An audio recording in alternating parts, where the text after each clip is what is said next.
Président, cher Thierry Gomez, Mesdames et Messieurs les élus, Mesdames et Messieurs, il y a 5 ans, ici même, à cette heure, le voyage des 385 passagers de la ligne Paris-Limoges prenait fin brutalement près de ce quai de gare où d'autres voyageurs patientaient. 7 d'entre eux perdront la vie, des dizaines en ressortiront blessés et tant de familles et de proches seront marqués à jamais. Plus rien ne sera jamais comme avant. Je veux ici avoir une pensée pour chacun d'entre eux, pour leur famille, pour leurs proches. Au nom du Premier ministre qui n'a pu être présent, au nom de l'ensemble du gouvernement, la République s'associe à votre douleur et se tient à vos côtés au premier jour comme 5 ans plus tard. L'accident et les jours qui ont suivi restent gravés dans nos mémoires et leur évocation demeure douloureuse. 5 ans après, je veux une nouvelle fois, mais ça ne sera jamais trop, rendre hommage à toutes celles et ceux qui ont porté assistance aux victimes et permis de sauver des vies ce jour-là. Je pense en particulier aux services de secours, ainsi qu'aux conducteurs du train, dont le professionnalisme a permis d'éviter que l'accident ne s'aggrave. Entretenir la mémoire est essentiel pour se reconstruire. L'État, gardien du temps long, doit jouer tout son rôle en la matière. Il est d'abord du devoir de l'État de se tenir aux côtés des victimes et de leurs familles. C'est pourquoi les pouvoirs publics ont veillé à mettre en place différentes mesures pour vous accompagner dans la durée.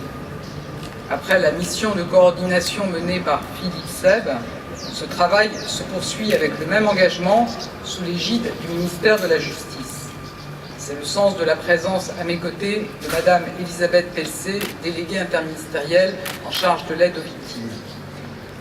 Je sais aussi que de premières indemnisations ont pu être versées.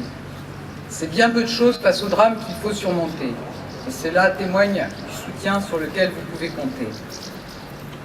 Ces procédures sont d'ailleurs encore trop longues et complexes. La garde des Sceaux attend à la rentrée un rapport qui devrait permettre d'apporter des améliorations concrètes pour l'indemnisation des victimes. Je veillerai avec l'ensemble des membres du gouvernement dans les années qui viennent à ce que ce processus soit mené à son terme dans les meilleures conditions. La catastrophe de Brétigny-sur-Orge a profondément marqué les Français. Elle s'inscrit dans notre longue histoire ferroviaire qui, à côté de réussites incontestables, est parfois émaillée d'événements tragiques.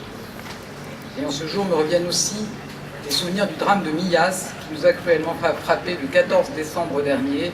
Et permettez-moi d'avoir une pensée pour ces familles, également plongées dans l'épreuve la plus terrible qui soit. Je tiens à le dire avec une forme de solennité. Ces catastrophes nous engagent. Elles nous engagent car si rien ne remplacera ces vies perdues ou abîmées, nous devons savoir en tirer les leçons collectivement et tout faire pour éviter que de tels drames ne se reproduisent. Bien sûr, la procédure judiciaire en cours devra permettre de faire toute la lumière sur la catastrophe de Brétigny, les causes et les responsabilités. Je sais à quel point ce travail de vérité est long, vous l'avez dit, trop long pour les victimes et leurs familles, mais il doit être mené dans la sérénité et il ira jusqu'au bout. Et je pense que les juges d'instruction ont bien entendu votre impatience. Dès les semaines qui ont suivi le drame, la SNCF a pris des mesures d'urgence afin d'améliorer la sécurité des infrastructures. Les recommandations formulées par le bureau d'enquête accident ont ensuite permis d'approfondir ce travail dont la mise en œuvre fait l'objet d'un suivi régulier par l'établissement public de sécurité ferroviaire. Les mesures prises ne sont pas seulement d'ordre technique, mais concernent aussi l'organisation de la maintenance au sein de la SNCF pour que les équipes puissent intervenir dans les meilleures conditions possibles. Et je pense que le président de SNCF Réseau, qui est à nos côtés, a bien en tête que la sécurité est le premier engagement de la SNCF. Mais le drame de Brétigny est aussi le symptôme d'un mal plus profond, celui d'un réseau ferroviaire dans lequel, pendant des décennies, on a sacrifié l'entretien du quotidien à toujours plus de projets nouveaux. Je pense en particulier à la situation de notre réseau en Île-de-France, dans lequel nous devons rattraper en quelques années tant et tant de retard. Mais il ne s'agirait pas que cela reste des paroles en l'air. Ces leçons doivent être traduites en actes. Et je peux vous garantir que dans l'ensemble des choix que nous sommes amenés à faire, je ne dévierai pas de cette priorité à l'entretien de notre réseau existant. Elle a été rappelée avec force par le Président de la République et le Premier ministre lors de la réforme ferroviaire, et elle est non négociable.